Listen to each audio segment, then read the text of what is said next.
Ilang beses dinasalan ni Tito Victor ang lalaki, kasabay ng pagpalo-palo sa kanya gamit ang tuyong halaman.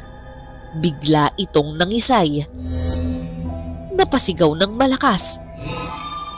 At kitang-kita ko kung paano tumirik ang mga mata nito. Unti-unting nawala ang itim sa kanyang eyeballs. Ilang saglit pa, bigla itong bumagsak sa papag.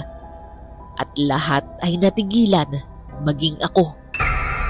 Maya-maya, bumangon ang lalaki na tila walang nangyari.